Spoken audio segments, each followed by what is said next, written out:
The spinning wheel slowed to a stop. The arrow landed on Jordan. The classmates erupted in teasing applause. "Lucky guy," someone chuckled. Jordan leaned back in his chair, fingers steepled, eyes never leaving Maria. His voice was calm, too calm. "Maria, I heard you and Justin never wanted kids." A few people snorted with laughter, already bracing for another biting remark from her. Maria didn't flinch. She tilted her head, elegant as ever, a smirk playing on her lips. "That's right," she said, her voice smooth as silk. "We agreed, no kids, ever." Jordan's eyes gleamed. He leaned forward. "If I had married you, would you have wanted children?" A hush fell, forks froze mid-air, glasses hovered, untouched, even the background music seemed to fade into nothing. Every head slowly turned toward Justin. Maria didn't hesitate, her lips curved. "Of course I would." Justin didn't move, didn't blink. For a second, nothing changed in his expression. Then, he smiled, a small, tight smile that didn't reach his eyes.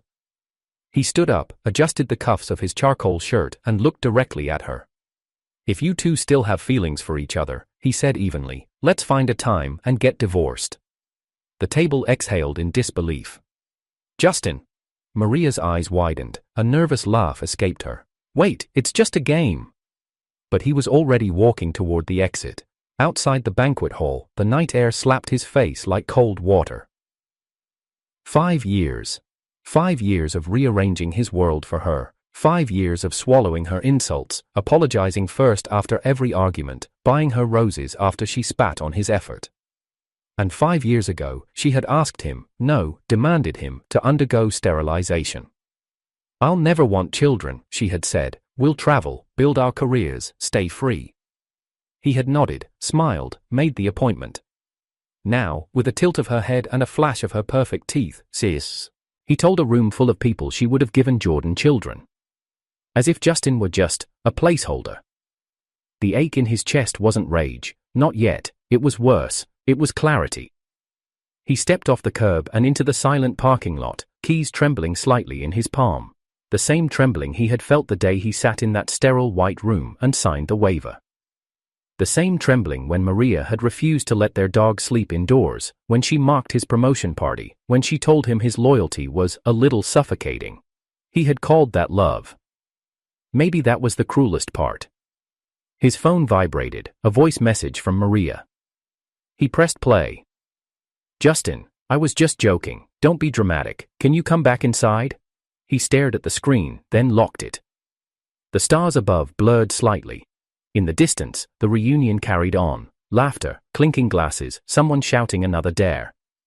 But something in Justin had quietly broken free. He wasn't going back in, not now, not ever. "Don't be late this time, pick me up by 7, wear something that doesn't make you look like a teacher's assistant." That was the message Maria had left for Justin earlier that morning. Voice note, not even a text. No good morning, no emoji. Just that clipped tone she used when she was giving instructions, not speaking to a husband, but a subordinate. Justin had replayed it 3 times, not because he didn't understand it, but because he'd missed hearing her voice all week. She hadn't spoken to him since last Thursday. He had been 10 minutes late for dinner. Just 10. His boss had caught him outside the elevator with a last-minute data discrepancy in the investment sheets. He'd messaged her, twice, and called once.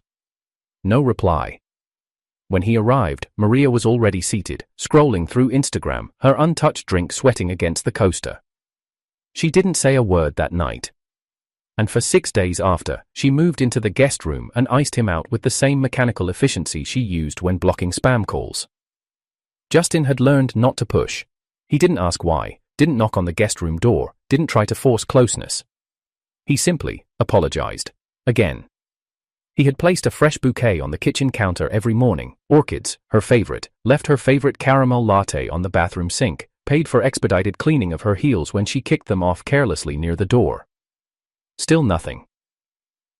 So when that voice note arrived, Justin felt a flicker of hope, like a prisoner being offered tap water after days of thirst. He checked the time, 3:12 p.m. He had 4 hours. He messaged his boss for the afternoon off and left work in a blur. There was one thing that might warm Maria's mood. That Louis Vuitton Vernis Alma BB bag in blush beige she'd eyed 3 times already at the mall. It was ridiculous, nearly 60,000, she never bought it herself, it was impractical, said it made her look like a housewife with a spending problem, but she tried it on every time they passed the store. Today, Justin stood in front of the glass counter, staring at the glossy patent leather like it was a bargaining chip in a Cold War. "I'll take it," he said quietly, card already in hand. The clerk boxed it up with excessive flair, ribboned the bag, sprayed it with their signature fragrance. When he got home, Buddy leapt up from the rug like a furred spring, tail thumping hard against the floor. "Hey girl!" Justin crouched, letting the scruffy mutt crawl into his lap. Buddy had been astray when he found her, half-starved and limping near his office's underground parking. Maria had hated the idea of keeping her. Called her ugly. Called her smelly. Justin had begged. "I'll feed her, I'll bathe her, you won't have to do anything," he'd promised. Maria had relented with an eye roll. "Fine, just don't let her touch my white furniture." So Buddy became his, and only his. She always waited for him.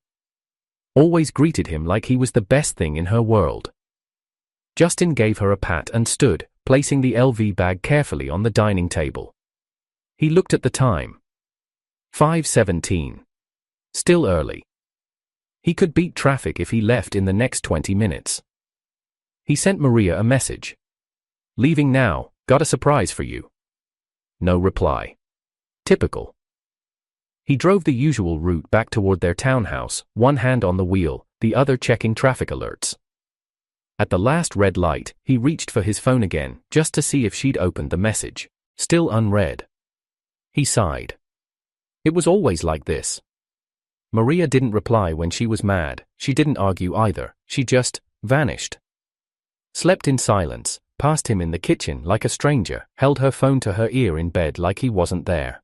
Then, days later, she'd reappear, cheerful again, as if nothing had happened, no apology, no explanation, and every time, Justin would welcome her back, grateful, relieved. Like a dog happy his owner remembered to feed him again. He didn't know when it had started, this uneven rhythm of love and withdrawal. In their first year of marriage, she had been warm, maybe not affectionate, but sharp and interesting.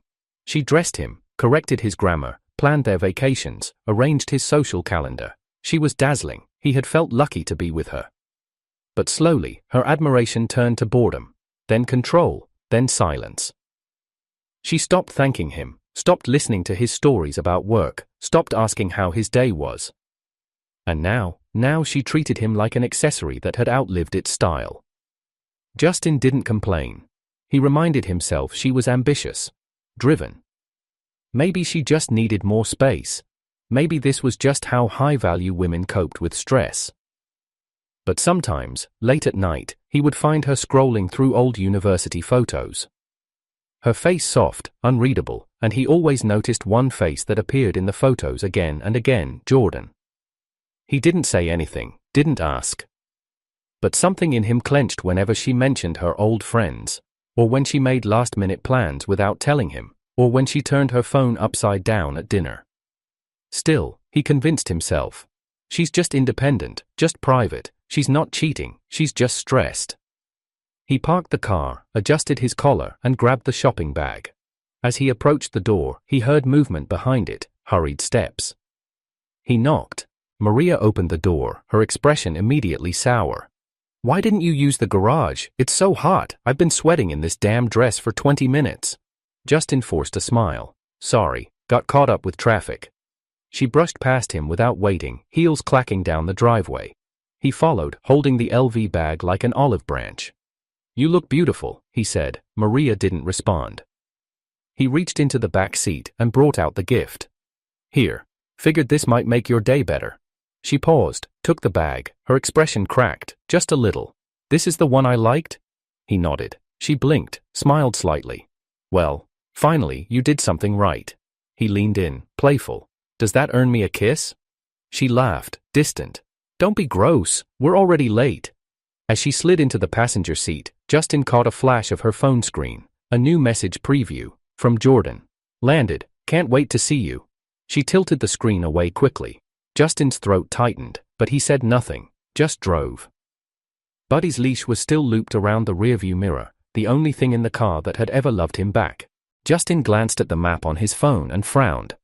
The venue's way out by the airport? Maria adjusted her lipstick in the car mirror, not bothering to look at him. Yeah, it's new, some boutique hotel David's friend owns. He got a discount. Why are you making a face? No, I just thought we were meeting in the city center like usual. Maria rolled her eyes. God, Justin, do you have to question everything? It's not a crime to change the location. Stop being so uptight. He nodded quickly.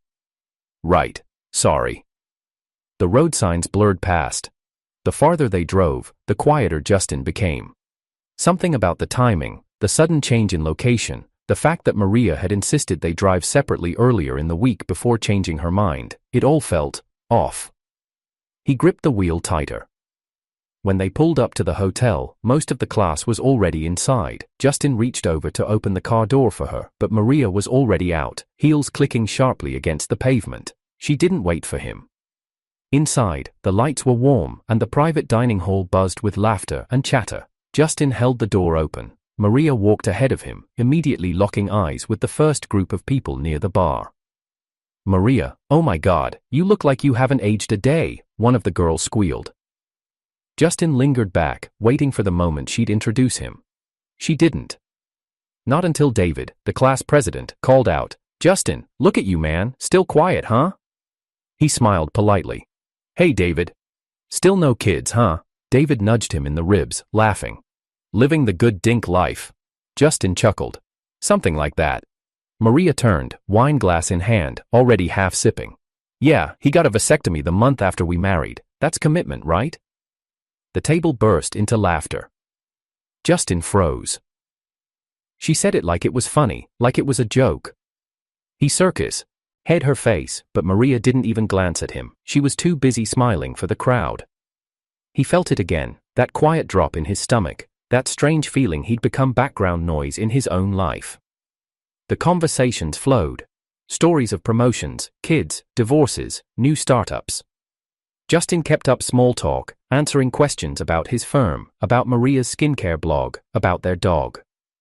Maria was vibrant tonight, flushed cheeks, laughing a little too loud, and every time her phone buzzed, she glanced at it, then tucked it under the table. At one point, she stood abruptly and grabbed her purse. I need to go pick someone up, she said. Justin blinked. Who? She smiled without warmth. Old friend, I'll be right back. Before he could speak again, she was gone. He sat still, fingers resting near the untouched wine glass in front of him. She didn't say who. She didn't ask if he'd come. Justin's stomach tightened. He waited 10 minutes, then 20. By 30, he stood up and walked out of the hall. The cool night air hit his face like ice. He stepped around the corner of the building and froze. Maria was walking back toward the venue. Her arm was locked with Jordan's. Jordan. Of course. He wore a crisp blazer, dark jeans, and that same confident smirk Justin remembered from the old photos. And Maria, she was practically glowing beside him. They were laughing about something. Then, Jordan leaned in and said something to her. She slapped his arm playfully. Justin stood there, silent. They didn't see him. They kept walking, steps light, perfectly in sync. And when they reached the doors, Maria let go of his arm, just before stepping back inside. Justin remained in the shadow outside, not moving. A few moments later, he re-entered, sat at the far edge of the room again. Maria rejoined the group, like nothing happened. Jordan followed a few minutes later, greeted like a celebrity. Hugs, high fives, loud cheers. David clapped his hands. All right, enough nostalgia. Who's up for some truth or dare? The spinning wheel was brought out, a stack of prompt cards placed beside it. Everyone perked up, some already grabbing shots in anticipation. The first few rounds were harmless fun. Then the pointer landed on Maria. Ooh, truth or dare, queen? Someone called out. Maria smirked. Truth, I'm not drunk enough to do dares yet. David handed her a card. She read aloud. What do you think of your current life situation? She leaned back, eyes scanning the room. Well, she began slowly. I live a very comfortable life, no kids, no stress. I get to go to the salon twice a week, do what I want, and spend my husband's paycheck however I want. That's called freedom. Some people laughed nervously, others shifted in their seats. Maria kept going. Honestly, I don't get why people still rush into parenthood. It ruins your body, it drains your time. I look at some of you with kids and think, you could have done so much more. The tension was sharp now. Justin didn't move. He wasn't surprised, not anymore. The wheel spun again, then it landed on Jordan. The room grew quiet. He leaned forward, slow and theatrical. All right, I'll ask someone directly. He turned his head, eyes locking on Maria. Justin felt it in his chest before it even happened. Maria, Jordan said, his voice smooth, you said you don't want kids, but if you were married to me, would you? The world tilted. Justin didn't since. Breathe. Maria didn't hesitate. Of course I would. The words hit harder than anything she'd ever said. She didn't laugh, didn't wink. She meant it. And Justin knew, right then, she meant every word. Because she didn't love him. Because she never had. Because he had given up everything, his pride, his ability to have children, his self-worth, for someone who looked at him like convenience. The room was still. A few awkward chuckles. Jordan grinned like he had won something. Maria blinked, maybe realizing too late what she'd just done. Justin stood. She looked up. Justin, He raised a hand, cutting her off. Since you and Jordan still have feelings for each other, he said softly, let's find a time, and get divorced. Then he turned and walked out. No one followed. Justin didn't remember the drive home. Only the silence, the kind that buzzed inside your ears like pressure underwater, the kind that made every blink feel loud. The road stretched on endlessly, streetlights flickering across the windshield like slow-motion punches. Maria's voice still echoed inside his skull. Of course I would. She hadn't stuttered, hadn't laughed it off as a joke. She had smiled, gently, almost sweetly, at Jordan, and said she'd give him the one thing she swore she'd never want. A child. Justin's hand tightened around the steering wheel until his knuckles turned white. His chest burned. Not with anger, at least not yet. It was something deeper, heavier, a kind of sadness that settled in your bones like cement. He pulled into the driveway, headlights sweeping across the front lawn. The porch light was off. Of course it was. Maria had turned off the motion sensors last week because the blue hue made the house look cheap. Buddy was waiting at the door. Tail thumping slowly. Justin opened the door and knelt. The dog immediately pressed her head into his chest. He held her. No words. Just that. Holding, breathing, crumbling a little. Buddy whined softly and licked his chin. I'm sorry, Justin whispered. You shouldn't have to see this. You're the only one who's never lied to me. He buried his face in her fur. The shaking started then, quiet at first, then deeper. Full body tremors. His shoulders convulsed once, twice. Then he broke. No sobs, just breathless, silent grief. Like all the air had been crushed out of him. He sat down on the floor, back against the closed front door, Buddy curled into his lap, anchoring him. His mind wandered. Uninvited. Back to the first time he met Maria. Freshman year, volunteer club. She wore a white cotton dress with sleeves too long and a backpack too big.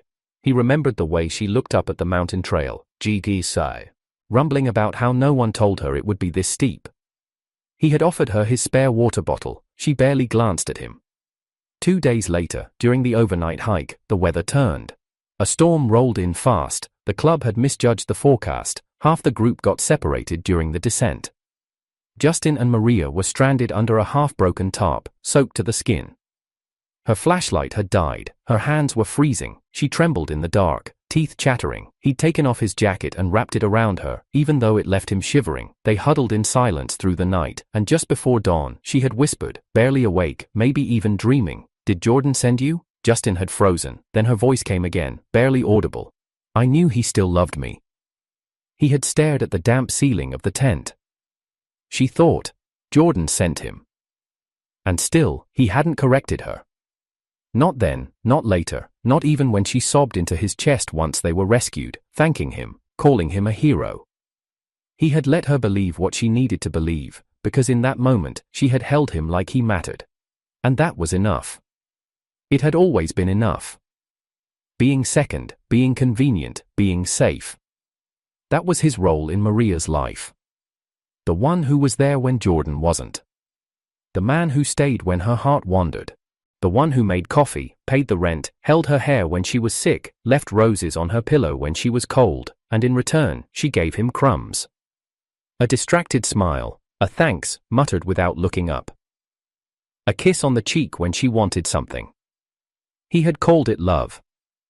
Now, sitting in the dark with Buddy breathing quietly beside him, he realized it had been something else entirely.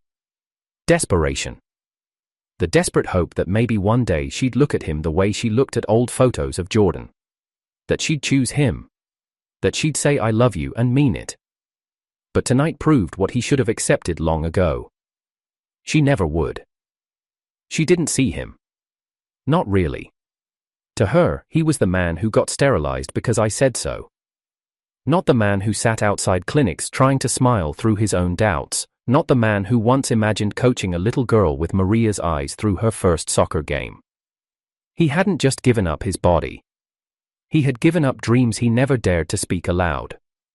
All for a woman who laughed at the idea of kids, until Jordan asked. Buddy shifted slightly, head resting on his thigh. Justin exhaled slowly and ran a hand over her ears. You're the only one who stayed, he murmured. Everyone else just uses me. Or forgets I exist. He leaned back, eyes burning. The hallway clock ticked. Maria was still at the reunion, maybe with Jordan, maybe saying more things that turned him into a punchline. He imagined them clinking glasses, laughing about the way Justin always apologized, the way he worshipped her. How pathetic, how loyal. He pressed his fists to his temples and squeezed his eyes shut. He didn't want to cry again. He wanted to feel nothing, but his heart refused. Memories came anyway. Maria standing barefoot in the kitchen at 2 a.m., eating strawberries in his t-shirt. Maria calling him my steady rock after her job interview bombed. Maria, curled against him in bed after her father's funeral, whispering, "You always show up," and him, believing those moments meant something. They didn't, because when Jordan reappeared, she forgot all of it. One question, would you have kids with me? And her answer rewrote 5 years of marriage in a single sentence. Of course I would. The words wouldn't stop circling, like a taunt, a loop he couldn't break. Justin stood abruptly. Buddy looked up but didn't follow. He walked into the bathroom, splashed cold water on his face, stared at his reflection. Red eyes, jaw clenched, sleeves rolled to the elbow, his wedding ring still on. He twisted it once, twice, then slid it off, set it on the sink. The silence felt different now, not empty, final. He returned to the living room. Buddy jumped off the rug and wagged her tail. He knelt, pressing his forehead to hers. I don't think I can do this anymore, he whispered. I tried, I really tried. Buddy licked his chin. He smiled, tired, but genuine. Thank you for not leaving. He stayed on the floor until morning light seeped through the blinds. And when his phone buzzed again, another message from Maria, he didn't look. Not this time. Justin hadn't seen Maria in days.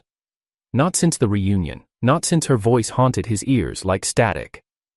He'd sent one final message the morning after. I'll be out of the house soon, let me know when Jordan plans to move in. No reply. It didn't matter anymore. He stayed at a modest business hotel 2 blocks from his office, a cheap place with no frills, but quiet enough to think. Buddy adjusted better than he did, content on the hotel sofa, tail wagging every time Justin walked in with takeout. 3 days later, Justin went back to the house to gather the rest of his things. The key still worked. But when he opened the front door, he stopped cold. Jordan's duffel bag was beside the entryway. His shoes, his jacket. On the dining table were 2 plates, a half-finished bottle of red wine. Maria's laugh drifted from the kitchen like smoke. She didn't notice him at first. When she turned, wine glass in hand, her expression barely faltered. Oh, you're early. Justin stared. You brought him here? Maria sipped her drink. Where else would he go? Hotels are expensive, and he's still adjusting. Justin blinked. This is my house. No, she said, lips curling. It's our house. Correction, my house. Your name was never on the deed. He laughed. It came out cracked. I paid the mortgage for 5 years. Maria shrugged. Call it rent. Behind her, Jordan emerged, towel draped over his shoulders like he owned the place. Justin, buddy, he said with mock sympathy. No hard feelings, right? Justin didn't answer. His gaze drifted to Buddy, who was sitting near the door, tail thumping anxiously. He crouched and clipped the leash to her collar. You're kicking me out, he said softly. After everything. Maria set her glass down. No one's kicking anyone, but this house isn't yours, and Jordan's allergic to dog hair. Justin nodded slowly, then turned, suitcase in one hand, blue, Di's leash in the other. He didn't slam the door. He didn't look back. But something inside him hardened. The next morning, Justin arrived at work early. He needed routine, work, spreadsheets, numbers, things that didn't lie. He kept his head down until lunchtime, until Kevin from HR nudged his shoulder. Hey, you might want to check downstairs. Justin looked up. Why? There's, something going on at the front entrance. He took the elevator down. When the door slid open, he saw it instantly, Maria. Standing in front of the building with a handmade banner stretched across her arms. Justin abandoned his pregnant wife. Next to her was Stephanie, her best friend. She held up a second sign. Real men don't abandon their children. A small crowd had gathered, phones were out, cameras pointed, whispers buzzed. Maria saw him and immediately switched tones, soft, trembling, dramatic. She dropped the sign and rushed toward him. Justin, don't walk away from this. I know you're scared, but this is our baby. He stared. Stephanie stepped in with faux outrage. You think this is funny? You left her when she needed you most. Do you know how many women suffer in silence because of men like you? Justin tilted his head, then smiled. It wasn't kind. Stephanie, he said, loud enough for the cameras to hear. Does your husband know you spent 3 nights last month at the Four Seasons with a Mr. Thompson? You know, Jordan's uncle? Stephanie froze. Her eyes darted to Maria. Maria's expression faltered. Justin continued. Maria told me, said you were bragging about his money, that he paid for your car upgrade. Whispers turned into gasps. Stephanie's face twisted. You told him that? Maria's voice cracked. Wait, Steph! But Stephanie was already storming toward her. You bitch, she shrieked, grabbing Maria's hair. You told him? You used me as backup and then you throw me under the bus? The crowd stepped back as the fight escalated, screaming, slaps. Maria fell onto the sidewalk. Stephanie lunged. A security guard rushed over too late. Phones captured everything. Blood on Maria's lip, screaming, accusations, and in the middle of it all, Justin stood still, expressionless. He turned to one of the bystanders and said quietly, you might want to live stream it. Her skincare brand has a 7 p.m. live stream slot tonight. Let's see how this plays out. Then he walked back into the building, no yelling, no threats, just truth. Truth, finally unmuted. By the end of the day, Maria's name was trending, not for her content, not for her brand, but for the videos now circulating on every short-form app. Scandal skincare queen, # fake pregnancy, protest, # class reunion wife exposed. Her business pages flooded with hate, comments about cheating, hypocrisy, manipulation. Her follower count dropped by the thousands every hour. Maria messaged him that night. You didn't have to ruin my life. He didn't reply. She'd already done that to herself. He walked Buddy down a quiet street under a pale moon, the night cool on his skin, phone silent in his pocket. And for the first time in weeks, the silence didn't hurt. It healed. 3 weeks. That's how long it took for Maria's world to implode. The first blow had been the videos, millions of views, countless stitches, people reenacting the moment she got slapped on the sidewalk by her best friend. Then came the articles, the think pieces, the brand dropouts. Sponsors pulled out. Her beauty line went from elite minimalism to toxic fake glam clownery overnight. The worst was the comment section. They weren't just judging her, they were dissecting her, line by line, outfit by outfit, timestamp by timestamp. They found the truth behind the protest sign. They found the date of Jordan's departure, confirmed he left the country without her, that he had a fiancée overseas, that he had never claimed paternity, and Maria? She tried to control the narrative, went live, cried, claimed trauma, played victim. But she didn't understand that you can't cry your way out when people have receipts. And the final blow came when someone unearthed a clip from the reunion dinner, the truth or dare question. Jordan's voice. If you were married to me, would you want kids? Maria's answer. Of course I would. Her tone, soft, longing. The internet crowned her with a new nickname, the dink wife who lied for love.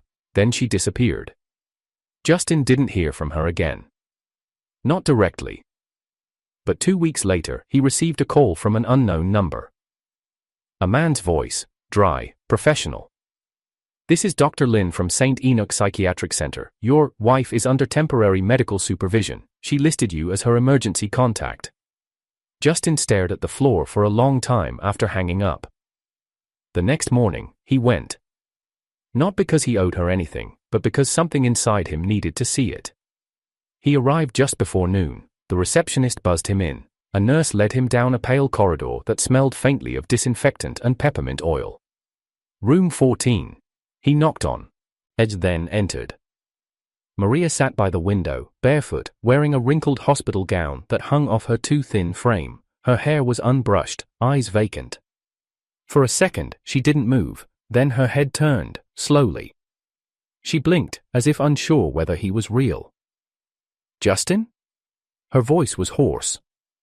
He said nothing. She stood, stumbled, and crossed the room. You came? He remained still as she reached for his hand.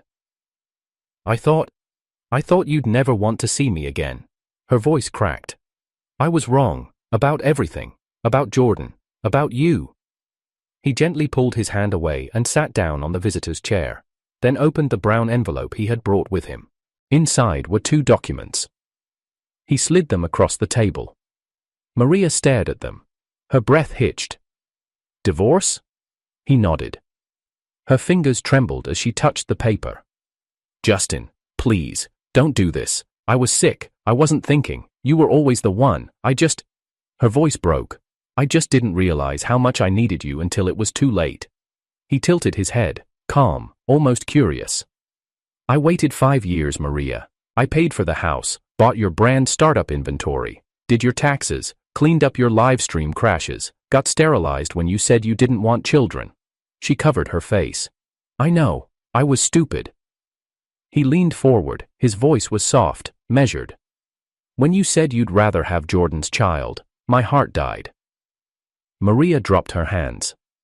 There was no sound in the room, only the soft buzz of the fluorescent light overhead and the faint hum of someone crying 2 rooms down. She looked up at him, mouth trembling. I didn't mean it like that. But you said it, Justin replied, unmoved, and the moment you did, everything we had unraveled. Tears streamed down her cheeks. I love you, Justin, I've always. No, Maria, he said quietly, you loved being loved, that's not the same thing. She fell silent. He stood. She panicked, reaching for the pen. Wait, don't go yet, I'll sign, please don't leave angry. He paused, watched her scribble her name on both copies with a trembling hand. Then he picked up the documents, slipped them back into the envelope. I'm not angry, he said finally. Just free. He turned, walked to the door, stopped. Get better, he said, not facing her. Not for me, for yourself, so you stop doing this to people. And then he left. She didn't follow. She couldn't. 3 weeks later, Justin packed the last of his things into the back of a rented SUV. Buddy leapt into the passenger seat like she already knew what was happening. He didn't leave a forwarding address, didn't announce his transfer at the firm. He just left. Moved south, warmer air, smaller city, quieter streets, no more influencers, no more spotlight. He found a 2-bedroom apartment on a quiet corner near a dog park, started fresh at a mid-sized financial firm where no one knew his history. Buddy settled in quickly, Every morning, she waited by the front door with her leash in her mouth. He bought her a new collar, bright blue. Sometimes, at night, he found himself staring at the ceiling again, but it didn't ache the way it used to. It was just quiet, clean. The past no longer screamed. One afternoon, a letter arrived. He knew the handwriting before he opened it. Maria. Justin, if you're reading this, it means you didn't throw the envelope away. That's more kindness than I deserve. I'm not writing to beg, I've done enough of that. I just wanted to tell you that the account you set up for our future, I never touched it. I deposited all my savings into it. It's yours now. Take Buddy somewhere special, give her the love I never gave either of you. I hope someday you'll meet someone who deserves your silence, your steady hands, your quiet loyalty, someone who will choose you the way I never could. If there's a next life, I'd like to meet you before I meet Jordan. I'd like to fall in love with the man who held me in the rain, not the ghost I kept chasing. Be well, live free, don't look back. Maria. Justin didn't cry, didn't smile. He folded the letter, patted Buddy's head. She wagged her tail and rested her head on his lap. Outside the window, the sunset spilled like honey across the quiet street. No chaos, no betrayal. Just peace. The days were quieter now. Justin had built a routine he didn't have to bend for anyone. Wake up just before dawn, feed Buddy, walk her to the edge of the local park, where old sycamores arched over the path like a tunnel of calm. Make coffee, no headlines, no trending topics, just peace. The new office was modest, his co-workers polite, no one knew his past, just that he was excellent with numbers, always early, and didn't talk much about home. They respected that. And in the evenings, he cooked, read, sat with Buddy by the open window. Sometimes he'd hum to her, sometimes he'd say nothing at all. It had been 4 months since he left the city where everything fell apart, 3 months since the last spam article about the influencer meltdown. 2 months since he finally stopped expecting Maria's name to flash on his screen again. He thought he had closed every door. Until the letter arrived. No return address, just his name written on the envelope in a familiar hand that still trembled when applying pressure. Inside, the paper was slightly creased. It had clearly been folded, opened, folded again. He read it once, then again, and then let it rest on the table beside his coffee cup. Justin. If this letter finds you, it means I've asked someone to make sure it gets into the right hands. I don't know if you'll read it. I wouldn't blame you if you didn't. You owe me nothing. But I wanted to say the things I never had the courage to say when it would have mattered, when you still loved me. I used you, not maliciously at first, but with every year, every argument, every time I saw you trying and still chose silence, it became a habit, a cruel, ugly one. You were a warm place I could retreat to when the world disappointed me, and I mistook that for love.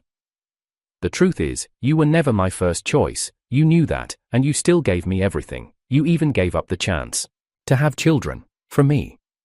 And I threw it away, for a fantasy. Jordan was never what I remembered.